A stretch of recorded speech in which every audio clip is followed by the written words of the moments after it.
They say in Harlan County there are no neutrals there.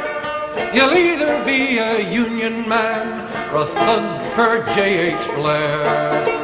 Which side are you on, boys?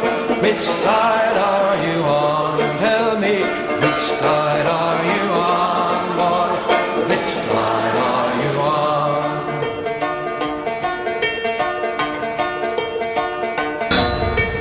Greetings, friends, comrades, and fellow workers. My name is Benjamin Berry. I'm an organizer with the Louisville Workers Brigade. To begin, I want to thank the Cincinnati Socialists and the other organizations involved who have organized this rally for inviting the brigade to participate today. With the current political climate and the urgent tasks facing working and oppressed people, it is heartening to see left progressive forces mobilizing and uniting against the class of exploiters and oppressors who have put us in this dire situation that we find ourselves in. And as you know, the situation is dire. Our society is split along class lines, pitting us, working and oppressed people, against the class of our exploiters and oppressors. We know what is at stake should the current ruling class remain in power. The devastation of climate change, the continued march of imperialist wars, the further deterioration of conditions for workers, the continued oppression of women, people of color, and queer folk, the gross profiteering off of the misery and suffering and deaths of the most marginalized people in our society, and of course increased measures of repression against anyone who dares to stand against this unjust system. But hope is not lost. The rally here today is proof of that. We as working and oppressed people are the majority, and there shall always be those like yourselves who struggle and who fight for the liberation of our class. This resistance has continued ever since the division of society into classes, and we see it play out each and every day. We see this struggle in the courageous resistance of the Palestinians against the terrorist apartheid state of Israel. We see it in the protests across the globe against this genocide, led primarily by young people, students, the new revolutionaries to the movement. We see this struggle in the efforts of anti-racist, anti-fascist, and anti-imperialist organizers. We see it in the surging organization of students and renters. We see it in working people's rejection of both major political parties as they are unmasked for serving the interests of our exploiters and oppressors.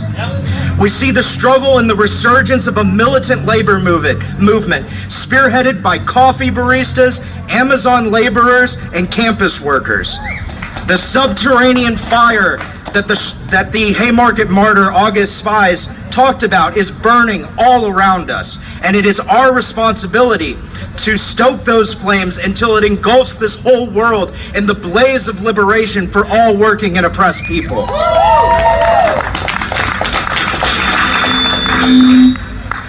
The groups and the organizers here have and will offer numerous outlets for working and oppressed people to join the movement. We encourage you to get involved however and wherever you can.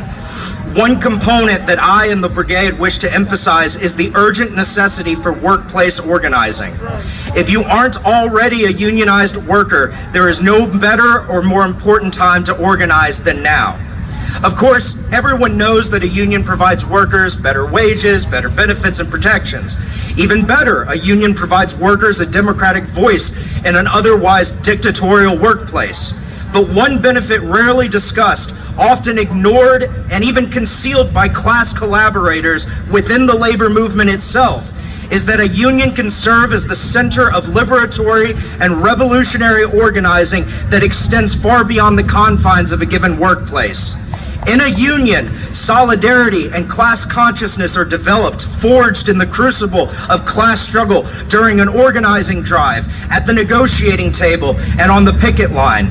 Bound together by their common class interests, workers soon realize that superficial divisions of gender identity, sexual orientation, immigration status, and race melt away in their shared fight against the bosses.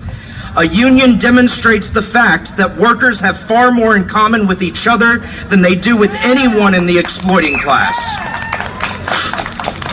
So, in closing, To the people of Appalachia who are suffering under the shadow of the coal operators and the misery brought by the opioid epidemic that Big Pharma targeted them with. To the Palestinian freedom fighters and all those struggling against imperialism. To the prisoners suffering under inhumane conditions in America's jails and prisons. To the students crushed by student debt, and to the elderly forced to continue working for lack of old age provisions and care. To those struggling to put food on the table and gas in their tank. To the activists fighting racism, misogyny, nativism, queerphobia, climate change, and fascism. To those sick of the Democrats and the Republicans and who long for a working class party that represents our class interests. To the coffee baristas, the firefighters, the nurses, the warehouse workers, the miners, and the entire laboring masses, to the workers of the world and oppressed peoples everywhere, unite. Educate, agitate, organize. We have nothing to lose but our chains. We have a world to win. All power, liberation, and peace to our class. This union maid was wise to the tricks of company spies. She couldn't be fooled by a company stool. She'd always organize the guys. She'd always get her way. When she struck for better pay, she'd show her card to the National Guard, and this is what she'd say. Oh, you can't scare me. I'm sticking to the Union. I'm sticking to the Union. I'm sticking to the Union.